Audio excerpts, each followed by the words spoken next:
you on this Wednesday?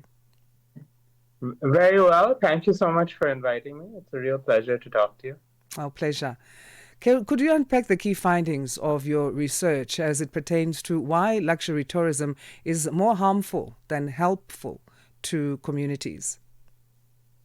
Well, luxury tourism is a strategy that has really been pushed by international financial institutions like the World Bank and the International Monetary Fund, but also been pushed by a lot of governments, not just in African countries, but in Asian countries around the world. It's been advocated for on the basis that if on the logic that if you have fewer tourists coming to the country who pay more money, it will create more revenues for the developing economies they visit, and also it would have less ecological impact, and also a less negative impact on communities within those tourist areas.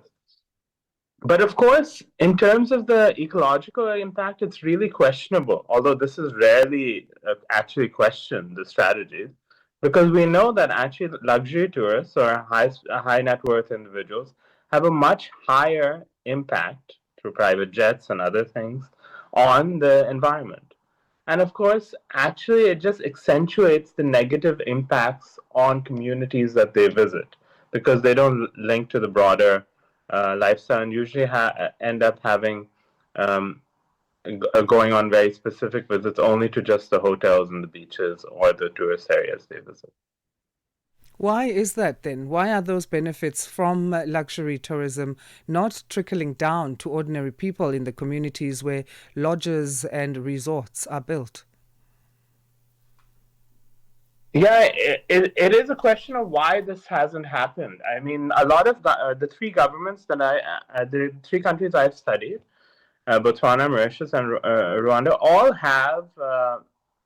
all have programs that are supposed to benefit those communities. Rwanda's program is, in fact, widely lauded and celebrated across the continent. But it's still really not enough because there's no other opportunities for employment in those areas usually if it's so focused on luxury tourism.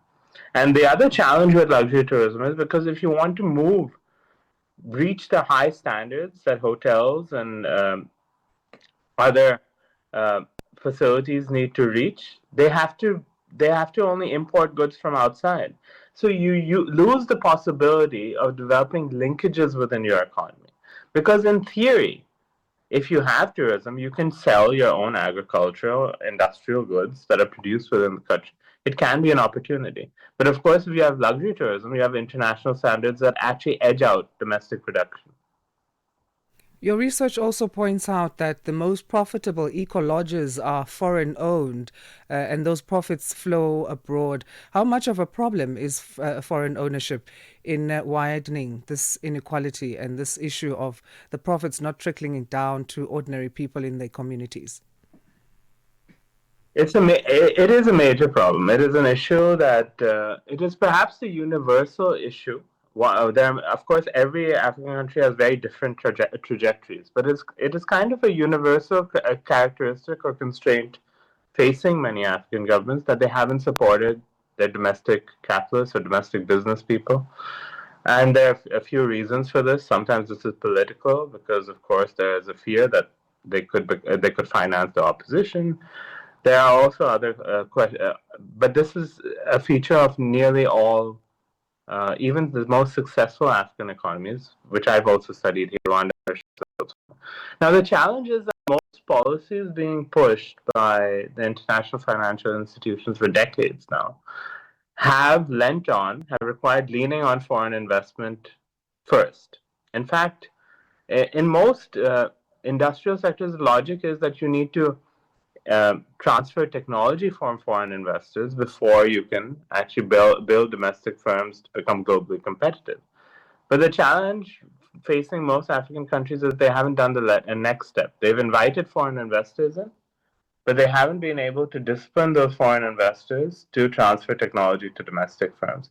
And that has huge negatives for employment in countries. It also means that governments have less control over their economies, and it is it is a very negative and a trend within African late developing economies in the 21st century that reduces the autonomy that governments have. You touched on ecological and environmental considerations on this topic as well. And we're seeing examples in Kenya and Tanzania where the Maasai communities, they say they are losing land and livelihoods to luxury tourism projects. What do these tensions reveal about the environmental sustainability of the model for luxury tourism? I think that is, and we are seeing this repeatedly across the continent, that there's a desperate need for foreign exchange in most African countries, effectively because, and this is not just true for African countries, most former colonies were left in a position where they were dependent on a few primary commodities after colonialism, and this situation has not changed. So, whenever there is a fluctuation in global commodity prices, they have to desperately seek other foreign exchange. And most countries have tried to do this. I mean, many countries that have particular tourism advantages, they've done this through really prioritizing tourism. But of course, this has often happened through taking away land from communities.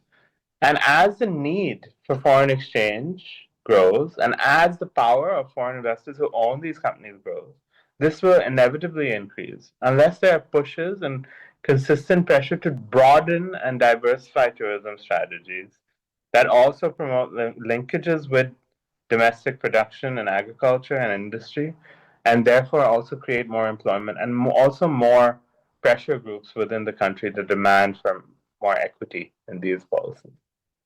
On the other hand, then, what are the undeniable gains made for communities through luxury tourism?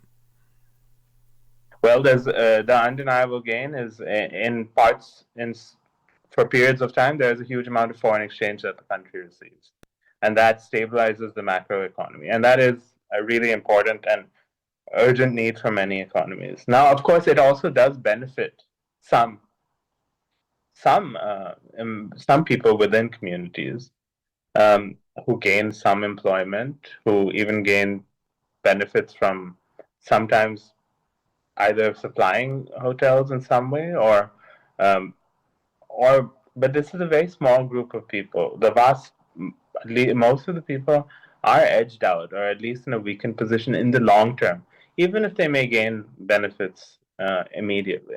The key really is that um, firstly, tourism strategies need to be developed in more equitable ways from the beginning that have broader linkages to the rest of the economy.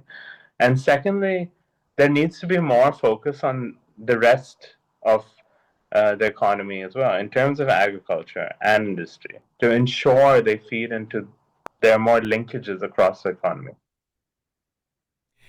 So you do see a way forward then where tourism growth can balance profit with protecting local cultures and livelihoods.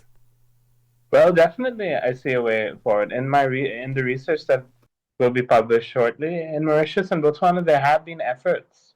There have been efforts to reverse the focus on luxury tourism. Now, Mauritius and Botswana were, in fact, the most celebrated stories of tourism strategies, but especially during the COVID-19 pandemic, when tourist receipts plunged to zero, there was an opportunity for change. Mauritius has diversified its tourism strategy, even broadening the amount of tourists and from the different countries that it attracts tourists. And Botswana, especially uh, really after Masisi took power, Hmm. there was a real push towards broadening tourism strategies. And Rwanda is perhaps the opposite. Okay. They've they are the least advanced in terms of their luxury tourism strategy, but they are the um, most confirmed about its focus. The only initiative, although they did reverse it slightly because they needed to attract more tourists, Hmm. and they reduced prices for gorillas. Dr. Gorilla. Behuria, we're going to leave it there for today, and we thank you again so much for your time. Thank you so much. Thanks. Dr. Pritish Behuria, a senior lecturer and associate professor at the University of Manchester's Global Development Institute, sharing insights on the challenges and impacts of luxury tourism in Africa.